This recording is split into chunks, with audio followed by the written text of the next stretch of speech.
Moirei Rabbois, my dear friends, welcome back to a new discussion on the brand newly minted Aleh Zayis audio platform, the Kol Aleh Zayis. Again, I'm Moshe Maimon, and I'm here with the Rosh Machon of Shimon Shimonovitz. Today, our discussion will focus on a great new release, the MDY Gemara. Thank you very much for having me. I really appreciate being your guest. It is very exciting to talk about the MDY Gemara. Just to explain what this is a new translation. To read from the cover of the Sefer, it says, the Ois V'Hodar Talmud Bavli edition with Nekudos and our original explanation in English. Because more precisely, it's not a translation, it's explanation. And this is the entire Meseches Horayos, which the Aleh Zayis team translated, or better explained the Gemara, and also set it up with beautiful layout side by side. The Gemara on one side, the Ois V'Hodar Gemara, which we have a new way of indicating which part of the Amud is being explained in the facing page. Just today we had somebody who came by. He said, brilliant idea. It made it so much more useful for him. He's able to right away see which lines in the Gemara are indicated with it's being grayed out with a gray highlight. And whichever part of the Gemara is highlighted in gray, on the other facing page, there is the Aleh Zayis explanation. So that's what we're here to discuss, and Rabbi Chaim Dov Greenes will be leading the discussion. Yeah, you said a lot of things there which we need to unpack, but I'm going to be pasach b'may desolik because that is a pet shtickle of mine. The graying of the text, I think it's not used enough. You know, some readers may see it in their siddur by Yalav V'Yava, Yeral Anisim. I think it's a very good way of demarcating one text from another, so I think it's very useful. I don't think people use it enough, but I did use it myself in the recent edition of the Machon Aleh Zayis to show the text that I was using from the surviving Kisvei Yad from the Geniza. I put that text on, again, not a very strong dark background, but a little bit of a dark background. But anyway, we get off the point here. But when you say that this is you read that off the cover, this is our translation, our referring to Merkaz Daf Yomi, what is the involvement of Aleh Zayis in this venture? Is that the Merkaz Daf Yomi's translation? Is it Aleh Zayis' translation? And what is the relationship between the two? So you're not going to get the last word on graying out paragraphs, which we have an ongoing argument about that. I do hope to return to that later. But just to answer the main topic over here is, what is the involvement of Aleh Zayis and what is the involvement of Merkaz Daf Yomi? So really, it would be appropriate and make sense for our first discussion to actually introduce that. Aleh Zayis is set up as people bring us projects that they want to do, and they pay for our services, and we provide the excellent service of producing what they envisioned and what they wanted. In this case, Merkaz Daf Yomi, the representative of Merkaz Daf Yomi was Rav Yossi Klein. He had this vision of having a Gemara with a flowing explanation to it. They approached us. The way they got to us was through my friend of Machon Aleh Zayis. Machon Aleh Zayis and I go back a couple of years ago, where he was so nicely featured, Machon Aleh Zayis, when still in his infancy, in the Ami magazine. And Machon Aleh Zayis introduced us to Rabbi Yossi Klein, and Yossi Klein to us, and he was involved the whole time in getting this to happen. And they shared with us their vision of having a Gemara with a flowing explanation on the side, and we took them around with it, and we developed, when I say we, it's myself, together with Rabbi Chaim Dov Greenes, our project manager. We worked together and saying, what are we going to do? How are we going to do something unique, something special, which is appropriate for the MDY crowd and for the greater tzibur? And for that, we went and developed this idea of, instead of doing a translation, which what was done until now by others who have translated the Gemara, instead we did an explanation. That's what we chose. Now, you might have called it an elucidation, but that would be too closely associated with other translations of the Gemara. So we chose the term explanation, which is basically an elucidation of the Gemara.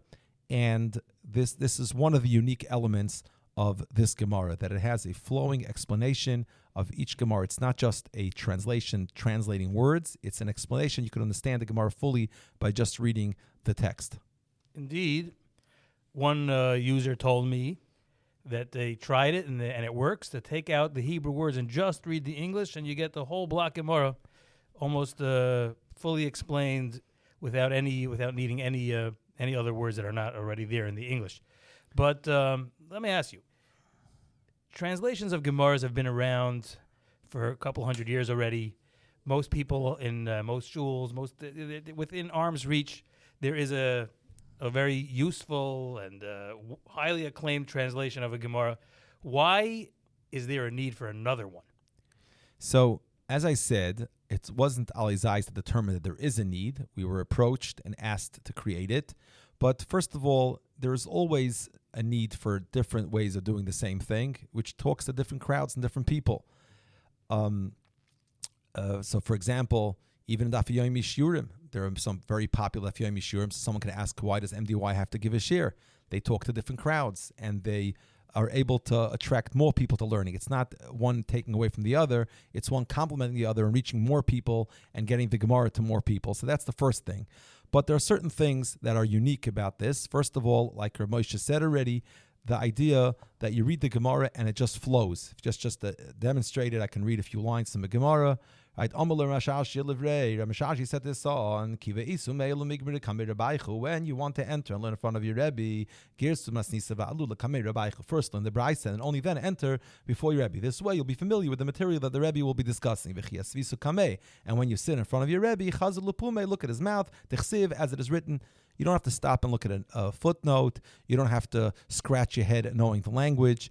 You know, the Rambam says in his Akdama to Sefer HaMitzvahs, the Sefer HaMitzvahs was written as an introduction to the Yad HaChazaka. The Rambam says how he had this idea of putting out the Yad HaChazaka, putting out the Mishnah Torah, and in order to do so, the Rambam wanted to make sure that he doesn't miss out any details of the entire Torah Shabbal Peh. How do you do that? Why, first you determine which are the 613 mitzvahs and all the mitzvahs that connect to 613 mitzvahs. The Rambam says, once I know for sure I covered everything, then I could write my sefer. So the Rambam said, now I first have to go and establish what are the 613 mitzvahs. And anyone who's familiar with the Rambam in Yad HaChazaka, the Mishnah Torah, it knows that the whole sefer of Mishnah Torah, Yad HaChazaka, revolves around mitzvahs. In the beginning of each section, the Rambam has what's called in yeshivas the Keplach. In the Keplach, the Rambam will say how many mitzvahs there are in that section of halachis. So the Rambam in his Akdama to Sefer Mitzvahs, which is really a Hakdama to the Akdama of the Mishnah Torah, the Rambam discusses what language he will write the Mishnah Torah in. We know a lot of the Rambam's works was in Judaic Arabic, which Yura Moshe is familiar with the actual language, and we already mentioned last time that Reb Sadia Goyen wrote in that language, and we have one of the most exciting projects that we're working on right now is actually a translation of Reb Sadia's Judaic Arabic into flowing and easy to read Lashon Kodesh. But the Rambam, when he came to the Mishnah Torah, he realized this is something that can't just be written in the colloquial Judaic Arabic or the vernacular that people were familiar with in that locale. He wanted it to reach all of Klal Yisrael, which the Rambam himself expressed elsewhere. Moshe, you would probably know where. The Rambam expressed that had he realized the reach of his works, he would have written everything in Lashon HaKodesh. Where did the Rambam say Right, that's Pinchas. Pinchas Adayin. Yes. Right, and it was later in the Rambam's life, he came to the realization that everyone's using his svarim. He said he should have written it in an international language of Lashon HaKodesh that all Yidden can learn, not just the people who spoke Judaic Arabic. But the Rambam was lucky enough to have people in his lifetime already start the translation, and therefore we have almost all the Rambam's works translated from medieval times, and we're able to access them, whereas the Reb Sadia, not all of it was done b'chayav or even afterwards, and therefore we have to wait until Mokim Menicholonu b'Shemayim Lizgaderboy, and Machon Aleh Zayis is doing the work right now. But the Rambam says, he's thinking, I'm writing in Lashon HaKodesh. Now there's different types of Lashon HaKodesh. There's biblical Hebrew, there is rabbinical Hebrew, and rabbinical Hebrew also has different strands of it. There's Lashon HaMishnah, which is very different than the Psukim. You don't find Chazon Yeshayahu in a Mishnah.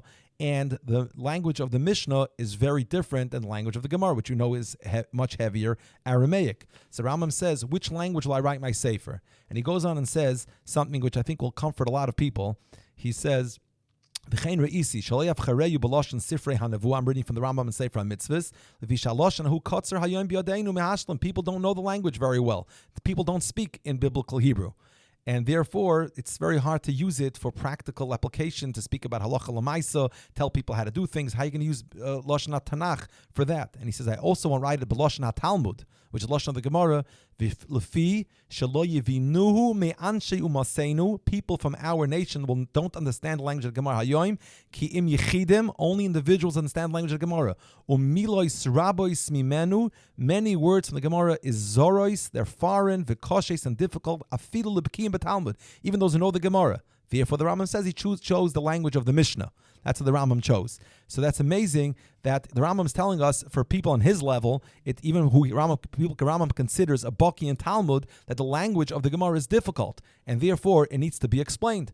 And so it makes a lot of sense to have a translation of the Gemara, an explanation of the Gemara. Rashi does it, of course, but as times go on, we need more and more explanations to the Gemara. And, of course, just to build on Rashi and help people go back to understand the Rashi. But another thing which our guiding principle was that we will take simple language. The Gemara says, Meseches Kedushin Daf Ayin, the Gemara says, there was a discussion between Rabbi Yehuda and Rabbi Nachman. So the Gemara says, a person uses highfalutin language like a sroigna, tilsa b'ramis rucha. It's skaiva. Oy esrig, either use the language k'dekaryu rabbanon, or yesroiga k'da amri inchi. That's the way a person should speak, the way other people speak. So we chose the English that most users are familiar with that kind of language. They feel comfortable in it. And idea is, number one, to help them navigate the difficult words in the Gemara. The Rambam tells us is difficult. And number two, we chose the Lishna de Ka'amri Inchi. And I don't think something exact like this exists. Again, a flowing pirush that goes just, you can read straight, as you said, written in Keda'amri Inshi, the way people speak, and the way that is able to explain or elucidate the Gemara so everyone should be able to understand it. Oh, that's a very good explanation.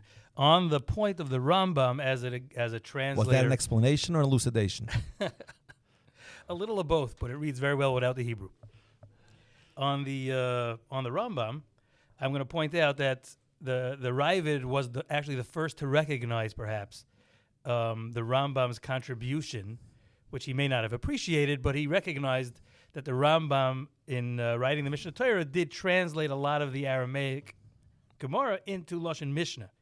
And he quotes Rabbi Yehuda ibn Tiba, not by name, but in Hilchos Shavuos, Parag Vav Halacha Tes, it's kedai to see this Ravid, because he writes there, Makir ani ha'emes im oisem sha'amru, sha'amatik miloshin l'loshin tzarech she'yabaki b'davar ma'oid, b'she'i yabaki b'shtei halashonis. Now, the way that Rabbi Yehuda ben Tibben actually says this in the Hagdamah to Chavis Halavavis is he says a translator needs three things. He needs to know the language he's translating from, the language he's translating into, and he needs to know the material very well, because you can't do a verbatim word-for-word translation. It doesn't work from one language to another. And then the Ravid continues, Hinei ra'isi zeh ha'mechaber, asa atzmei matik loshen ha'gemara el loshen ivris ubemlitza acheres. So he calls Lashon Gemara is not Lashon Ivrit, it's not Lashon Ivris, but the Lashon HaMishnah is Ivrit. For those who have an allergic reaction to the word Ivrit, the Ravid does use it. Ramosha, you have a Sfardi Havoris, you call it Ivrit, but it could be read Ivris. It's Ivri, Lashon Ivri, Ivri Anoichi. True. Nobody has an allergic reaction to Ivris. It's Ivrit. That is true. I stand corrected. But I recently wrote an article in the Alim, and it was about the Satmarov's opinion of Lashon HaKodesh, and I used the word Ivris. So the editor who reviewed the article says, why are you using the word Ivris? And you're writing about, I said, because that's what the Mefarish that the Satmarov is quoting uses the word Ivris. Ivris existed before there was Ivrit. Ivris is kosher. It's Ivrit that is questionable. Excellent point. So the Ravid does notice that, and it's actually useful. It's useful for our listeners to sometimes, if Rashi doesn't supply the explanation, so sometimes you look in the Aruch, sometimes you can look in the Rambam as well, and the Rambam will translate the case or the halacha into his own Lashon HaMishnah. And I recently read an article by Rabbi Shmuel Ashkenazi. He has an article devoted just to showing the Chidushay Lashon, where the Rambam takes, where he's not quoting it literally a Gemara, but he's actually paraphrasing a Gemara. There's a lot to learn from there. But anyway, getting back to the topic at hand, Reb Shimon, you said that different translations are necessary for different audiences, and you highlight just like the Daf Yomi shir, there's different Daf Yomi shirs which are geared for different audiences. So would you say that this Gemara is geared specifically for the MDY audience? Does this Gemara try to utilize the kind of language that Reb Eli would speak in? did we actually have an Av Tipus of Reb Eli's Horayos that we followed? What, in general, if I may, what was Reb Eli's involvement in this project altogether? So first of all, you asked if there was an Av Tipus, meaning there was we were able to go back to the Shiurim of Reb Eli to be able to see how he explained Horayos last time. The answer is those Shiurim are not available, and they weren't made available to us either. That was the first thing I asked Rabbi Yossi Klein and Rabbi Sanal Gans when they approached us. I said it would be the best thing to listen to Shiurim. And no, we did not have that. We did, though, get two very important things. We listened to Reb Eli's Shiurim and did get an idea of the kind of language he uses, which he connects so well with so many people, and that was something that guided us. Another guide was the Reb Eli pointed out that many times the Gemara will bring multiple proofs to one concept, and the Gemara will bring proof number 1, proof number 2, proof number 3. So from a writing point of view, you would say another proof is, and you wouldn't go and reiterate the premise that we're trying to prove. And he said no. He said people have to be able to follow, and he's thinking more as an educator. And when you're talking to people and we're expecting people to learn the Gemara like that, just to read the Gemara, remind them again, what are we bringing proof to? So we couldn't really do it again and again and again when there were multiple proofs, but we did use that as a guide to make sure that we're constantly reminding the reader. So what are you learning about? What is it about? Where are we holding? And what are we bringing proof to? Or what are we refuting? And that helped the person go through the Gemara. So in terms of actual guiding how the Pirush should look, these were two things that was very important to us, language and also this concept. Additionally, and it's mentioned in the cover, the cover pages, very importantly, Rabbi Eli's Chavrusa, Rabbi Kramer, big Talmud Chacham, he reviewed it and critiqued mostly from a Talmud Chacham point of view, times when he disagreed with how our translators explained the Gemara. And obviously the Gemara is open to many interpretations. And one of the critiques that there are against translating the Gemara is that you're just giving people one point of view. But I think everyone will be aware and realize that we are only giving one point of view, and our guide is called the Pshitim Tvei Mali. The simpler it is, the best way it's presenting it. But of course, V'idach Zil Gemara, go learning to find many other pshatim in the Gemara. But when Rabbi Didya Kramer did correct things and did point out a better way of explaining certain Gemaras, and that was a very important role that he played over here. Which makes me ask, what was the guiding principle? Was it Rashi's pshat in the Gemara, or the simplest pshat in the Gemara, or is it usually Hainu Hach? So you didn't have too many conflicts in a small Masechta like Horayos. So the truth is, this was the pilot Masechta, and therefore it's still developing a little bit. We're hammering out the exact policy that we would have going forward. Of course, Rashi is who we followed, but I myself would still think of changing a certain element of what we did not do last time, which is I feel that a person should at least get almost every word that Rashi says by reading our explanation. I personally give a daf Yomi share, and I endeavor, I can't say always able to do it, I'm not saying it's always possible to do, but I endeavor to explain the Gemara in a way that every comment that Rashi makes should be incorporated in the explanation that I give. So that is where we would ideally want to get to. Not always could that be done, not always should that be done, but that's certainly a policy of following Rashi. Rashi is the Rabban Shel Yisrael, and that is the way the Gemara is our first take of the Gemara, and that should be the way every single Gemara is explained. But I once, just to tell you an interesting story, I was once in Williamsburg for Chasana, and after the Chasana, we needed daven Ma'ariv. So I went to look for a minyan, and someone guided me to a basement koilel where there was a minyan Ma'ariv starting. I came in there. There was a Rebbelah. He had a chair that almost was as big as the rest of the room, and he was seemed to have been some kind of makubal. He had a lot of Kabbalah svarim in front of his amud. And he also seemed to have been a big Talmud Chacham. He had a Gemara Zvachim on his desk. He seemed to have been saying Shir Masechta Zvachim. He seemed a very interesting person. And his Justice L'Shem Yichud from Counting Sphira was by Keya Rekiim. It was an interesting experience to come into this little basement in Williamsburg and have this experience of Ma'ariv with the L'Shem Yichud and the Counting Sphira. Afterwards, I wanted to say hello to him. It was intriguing. I said hello. And then I looked at his Svarim that he had in front of his Amud, and he had many Kabbalah Svarim, but in the middle of all of them, he had a set Chumashim with an elucidation of Rashi, ala Torah. So I asked him in Yiddish, I said, everything here comes together very nicely. You seem to be a Talmud Chacham, you have a Gemara Zvachim on your desk, you seem to know a lot of esoteric Kabbalah, you have all these Svarim, but how does that fit the pattern, that elucidation of Rashi? So he told me in Yiddish, ich habe Kabule von meinen Taten, als man tu sich nicht mitschenen auf eine Sache, was ein Zweiter hat sich schon gemitschet auf dem. You're not supposed to go and work hard on something someone else worked on for you. So yes, every person should first get the understand the Gemara. There's other points of view. Some people say that you should dafka work hard, but the idea is the simple meaning of the Gemara is right here, and now you can go work further, learn all the Rashis, learn the other Mefarshim, and you can work even further. But this helps a person as soll sich nicht mitschenen on something as a zweite Tchsheng mitchet of them. That's a great story. Let me take this in another direction now. I know in the 4 years plus years that I'm with Aleh Zayis, we've never worked on a translation of a Gemara straight up before. Of course, a Gemara has come up in the course of other work, but we do a lot of shiurim, a lot of in-depth Torah, a lot of chumash, a lot of amarim, a lot of a very broad range of work that we do here. But I don't know that we've ever done a translation of a Gemara before. And maybe it's not a fair question for you, for Reb Shimon. There's no mountain too high, there's no challenge too great. But maybe share with the listeners, what was it like wading into the high waters of a totally new venture for you, which we have very little experience doing? So we never did a translation of the Gemara, but first of all, in the course of our work, we translate Gemaras all the time, because if we're writing, all of our English svarim that we worked on are always quoting Gemaras, and we've given a lot of thought to how to translate Gemaras and how to explain them. In general, translation is something that, I as you know from our internal meetings between project managers and editors-in-chief, it's something that we're constantly discussing of how to translate properly, how to explain properly.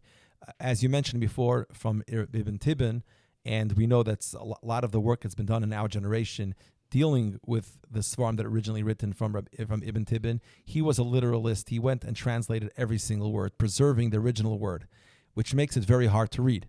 A lot of the Svarim that were translated, am I right about that, Moshe? Absolutely. I'm just, I'm scared to talk in front of the expert. But Reb Shmuel Ibn Tibbon, while he's the most accurate, but the flowingness of it is very, very hard to follow.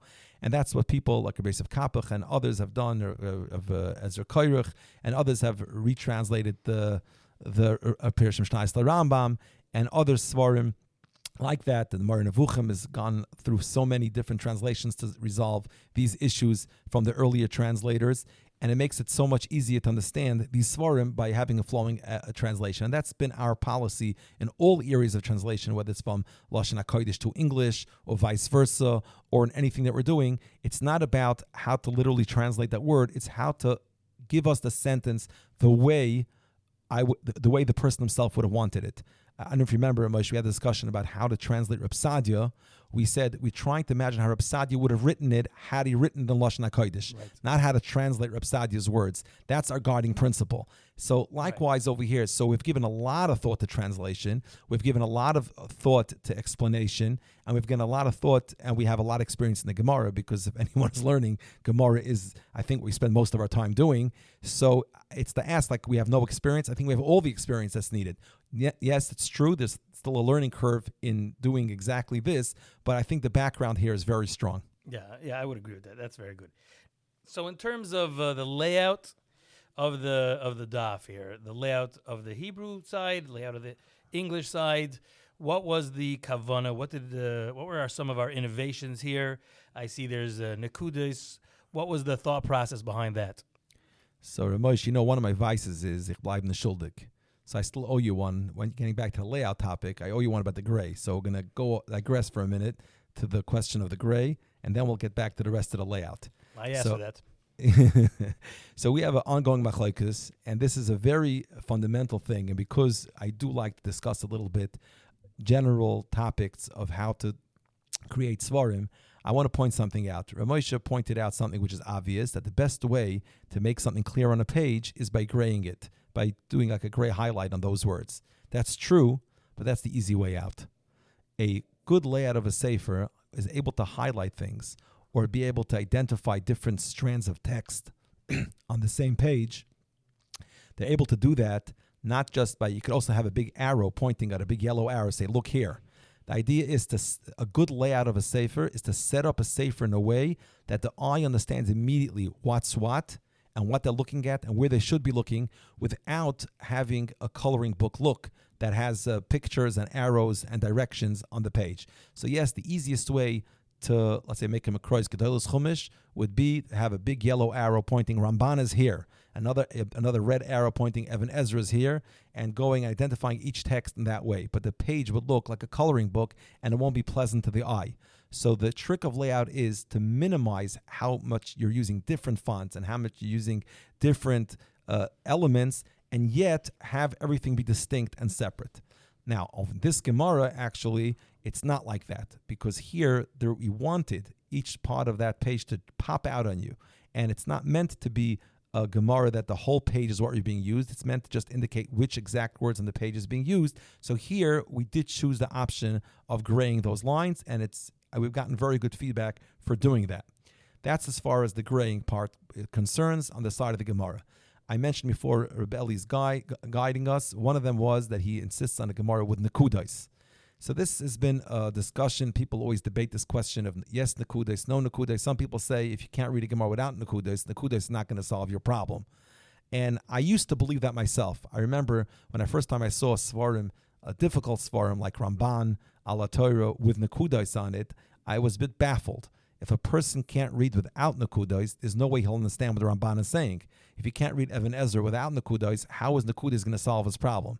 Because someone on that level is not understanding the content, never mind Nekudos. And this is something that has puzzled me, but I've come around to believe that it's not a kasha. As a matter of fact, I think it makes a lot of sense. And the reason is, you find when a person is learning, he's exerting part of his brain.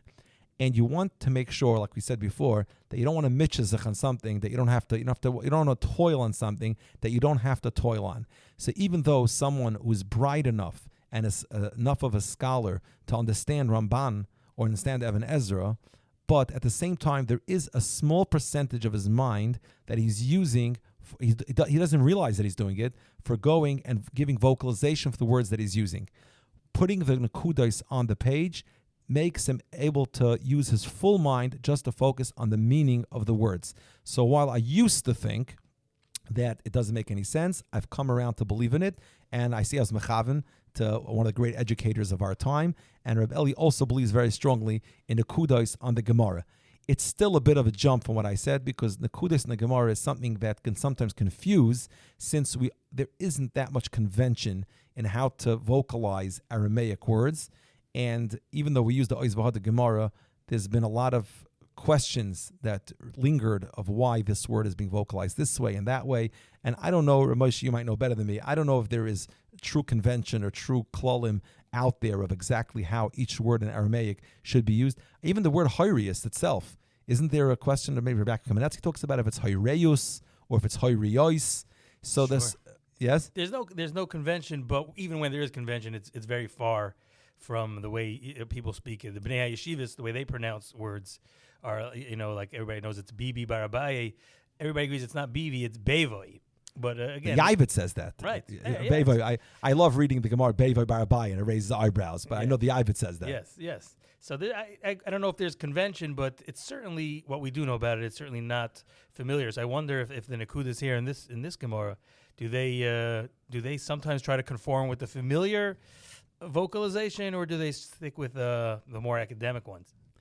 So it just remind me, my Rebbe in 10th grade, Rabbi Kempler, Zayin Gesund, once when he learned Mesechtes Yevamis, he said some people say that it should be Yivmus. It's not Yevamis. The correct pronunciation is Yivmus, but nobody says Yevamis. Or Misha Ochzei Kedaikus should be Misha Chozei Kedaikus. So many things that people say, and I'm sure you can think of a very long list like that. So in that way, I'll be honest, I didn't delve too deep into it. We were given a very simple task, which is that the English translation, which uses the words of the Gemara, those are bolded words, should match the nekudos that appear on the other side. And by and large, we did that, even though sometimes we would have on our own vocalized those words differently. But it goes back to what I said before. To myself, sometimes they can throw it off the nekudos, but if Rabbi Eli feels that's the better way of doing it, and he is the mumche, he is the one that has the eyes and ears of thousands of Yidden. So, and he's the one who commissioned it. So we followed his direction.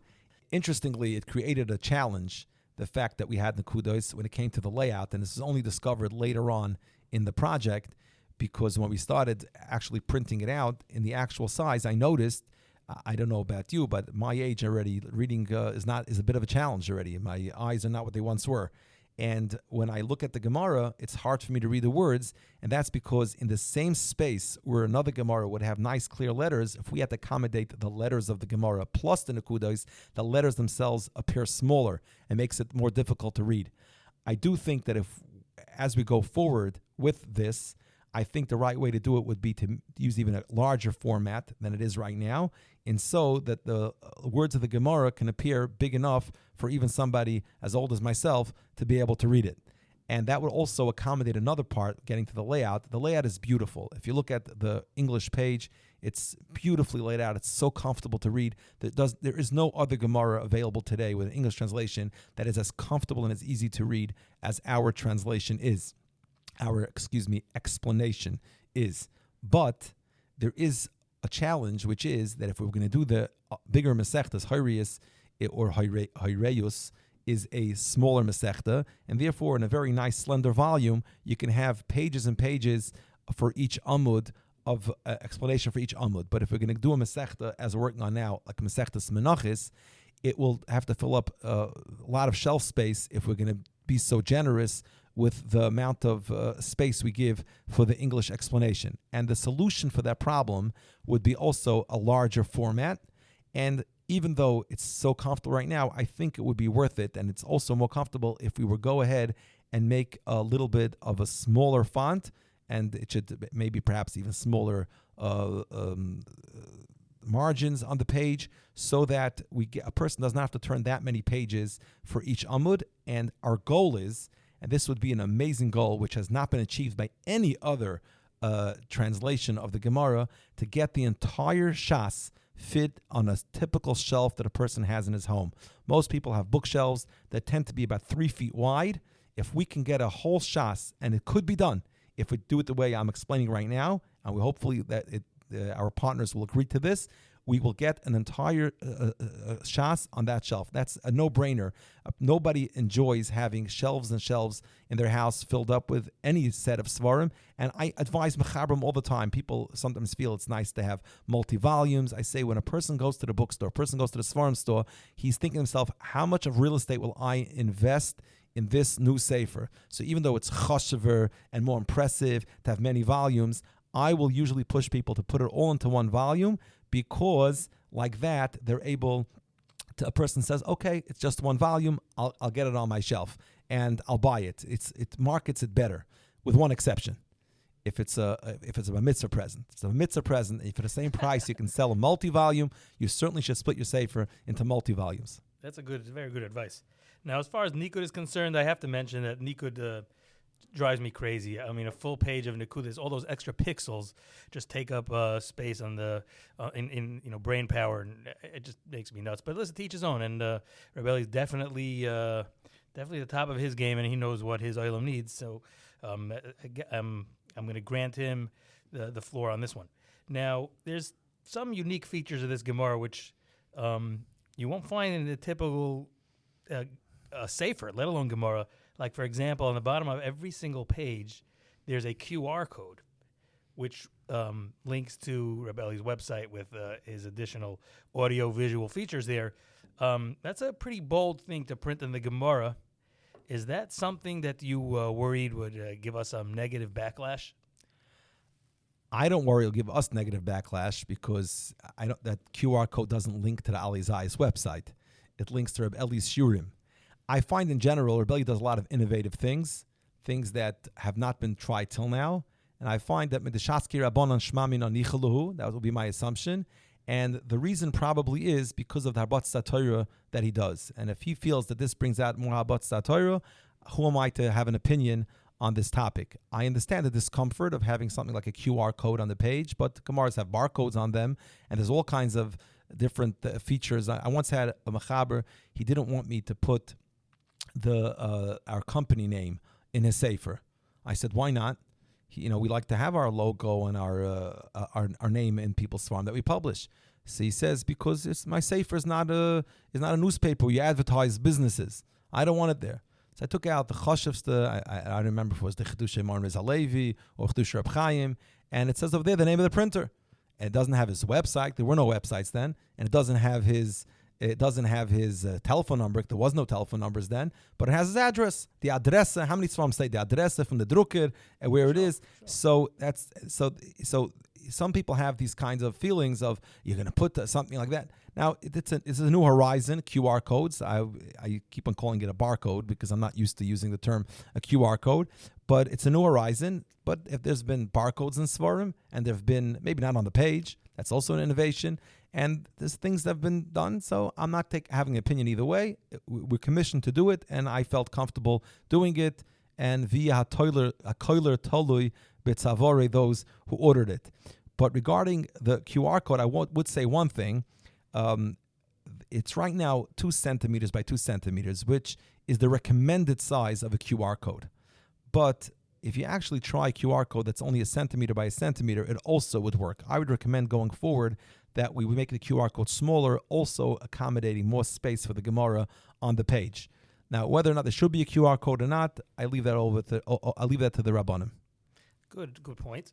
Now, I don't know if we were involved in this part of the production, or maybe this is Reb Eli's editorial decision. But there are no haskamas in this sefer. Is that by design, or is it just because it's assumed that there's no feature of this publication that requires any new haskamas? Ramosha, you said you can be easy on me. You're really grilling us now. But the story is like this. In general, if someone commissions a work, it's his responsibility to make sure that it meets the rabbinical guidelines and it's the right sefer. I don't have a policy that I won't print a sefer without a haskama. Everyone knows the importance of haskamas. In this case, I would assume, since there are thousands of people affiliated with MDY, and we only published 2,200 copies, and we know they ran out of copies, so it's something internal, at least this pilot Masechta. It's called, I mentioned before, our original explanation. If it's being marketed in the stores, that will be a different story. And all the questions that we have regarding if QR codes are appropriate and if it has haskamas would be an appropriate question if it's being marketed in stores to the general public. But if it's something that people do internally, it's a group of people, a chabura. It might be a virtual chabura, but it's a group of people publishing for themselves something. I personally don't believe that a haskama would be necessary. I'm not the one to make the determination. I'm just believing that. But again, I'm certainly I'm putting it onto MDY. It should be their decision, and their decision was to go without a haskama. Fair enough. Now, as far as the future is concerned, you mentioned that we're already working on Menachos. Is there, in fact, a plan to create that 3-foot shas that will fill the shelf, or is that still something that has to be determined? So, for that question, I don't have much to say myself because we're totally with Das Acherim. Right now, it's being commissioned by MDY, by Merkaz Daf Yomi, and all I can tell you is someone shared with me a clip of the Ami. It's actual physical clip. Someone cut out a piece of the Ami magazine, and there it says that Reb Eli wrote an article, and they asked him and he himself asked this question rhetorically: will this Gemara be the first of many? And he responds, to be decided. But if you're thinking of sponsoring the next one, you're already too late. 7 people already vying for that schus. So this is what Reb Eli said. So as far as the MDY Gemara, whether what we do on our own is different. But the MDY Gemara, that's something Reb Eli says it remains to be determined. But the truth be told, we are already working on Masechtas Menachos. We're deep into Masechtas Menachos. And so the project is going further. But where this will end up, and will there be the 3-foot shas or not the 3-foot shas, that remains to be determined. Do you think, if we do go further, do you think that we will continue to market this just for I guess not market, but just gear it for the Bnei HaChabura, or is this something that you envision will have a broader appeal and would be marketed to a regular Daf, another Daf Yomi share, like perhaps your own? I know you give a Daf Yomi share. Do you envision yourself giving a share out of this Gemara? Wow. So first of all, I don't know why this Gemara is totally in Daf Yomi. Once I was at an event and someone got up and said, the Gemara says in the Daf Yomi, and someone in the crowd called out, I saw the exact same thing in Talmud Bavli. So Daf Yomi and Talmud Bavli are actually the exact same things. He may have meant something along the lines of the Satmar Rebbe, who said, they asked him why he doesn't learn Daf Yomi, and he said, "In dem tzad kann ich lernen Blat Gemara."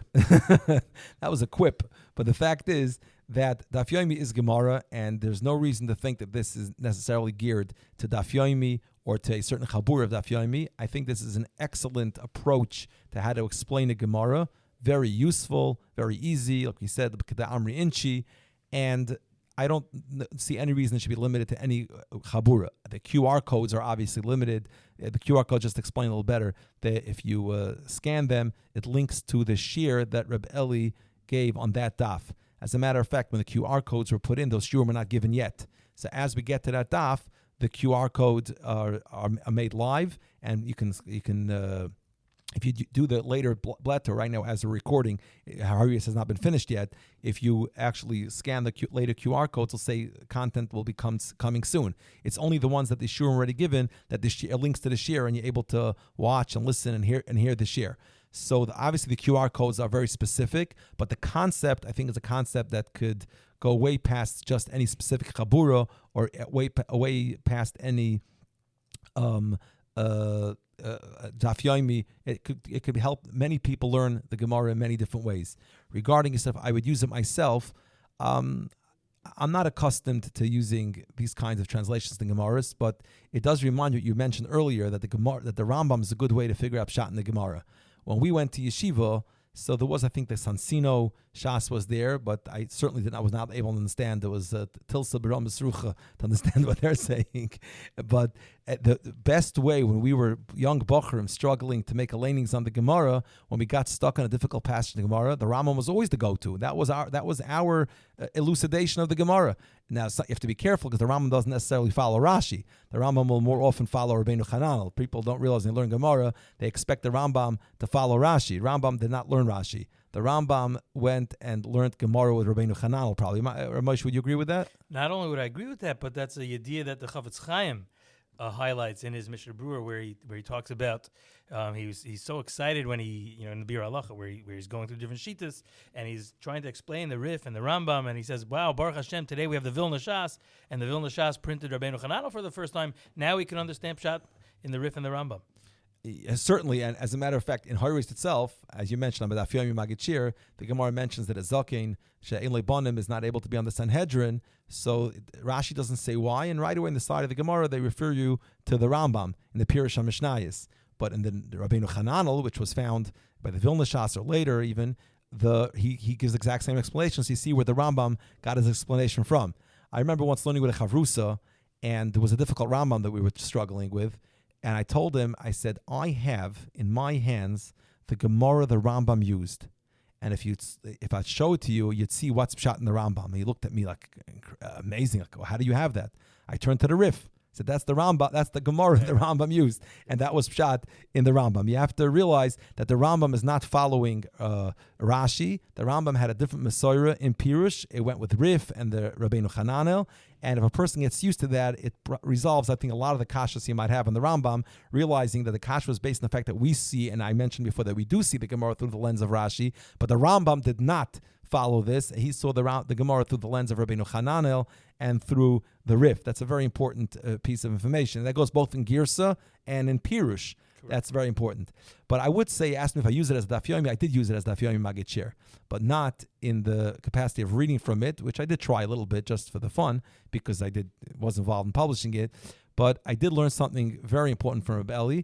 I don't have a share the size of Reb Eli. I'm not going to get into the exact numbers, but it's a little smaller than his. But at the same time, I did offer that anyone who comes to the share in Horayos will get a new copy of the MDY Gemara, because the MDY graciously allowed us to keep a few copies of their Gemara. And believe it or not, the share size did increase. So a Daf Yomi Magid Shir certainly could use this Gemara by giving it out and offering it to future new members of the Daf Yomi. It's not just that people come for the free Gemara. People come because they feel there's something exciting going on. They feel there's something that you want them to come. They're invited to come, and it gives people a good feeling. So yes, I think every Daf Yomi Maggid should use this Gemara, either from reading from it or offering it to his crowd. Very nice. Excellent. This has been a very excellent and enlightening discussion. I think it's very exhilarating that Aleh Zayis has the opportunity to be involved in such a wide-scale Harbot Satira. Even without putting this Gemara on the market, it's already a very wide-scale Harbot Satira. And judging by the feedback, it's hoped that the next run will be even larger and actually be marketed to the public, so many other people can also benefit from this.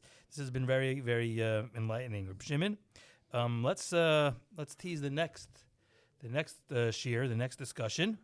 We have a couple of very exciting svarim that we want to talk about. Will it be the new Reb Shaul Alter on Moyadim, on El and Tishrei that's coming out? In English. In English, correct. Will it be, maybe we should talk about the Tzafnas Paneach that I was busy with for a while, putting out the Rogatchover's classic Sefer on the Rambam. Another option may be the Taras Yisrael from Rabbi Chaim Oizer's famous third cousin in Omaha, Nebraska on Hilchas Nida. There's the Karim Pnei Moshe that you mentioned. Rabbi Hirsch Grzenski. Yes. So what's your vote, Reb Shimon? So first of all, I'm not going to vote, but I would mention another thing we should think about talking about. We're in the middle of publishing, or almost being finished, with the Chavetz Chaim's biography written by Rav Yashar. That's, I think, a very fascinating discussion, which will also come forward. Once we're not on a hot microphone, we can decide exactly what we're going to do, but who is going to actually be on it? Because I've gotten a lot of feedback that you sound better than I do, so you should really be doing more of the talking next time. But does it have to be with me? That's I think it's a great opportunity when we have you on. I think people were just trying to make sure your hat still fits on your head. But at any rate, it's going to be a very exciting discussion. Maybe some of the listeners can give their feedback. But very nice to spend some time with the Olam, and thank you very much, Reb Shimon, for another wonderful discussion. Thank you very much, and don't forget, we want to have to also thank our producer, Chaver of the Machon, a project manager, Rav Dov Greenes, who so graciously agreed to do this, and I've gotten also great feedback on how professional our first Machon Aleh Zayis came out, audio, sound, and also how it was presented to the Tzibur and all other technical inyanim that were involved in that. We appreciate what he does, and maybe next time we'll also have on other Chavrei Machon that can also take their microphone and give me a little break. Wonderful. Yasher koyach, everybody.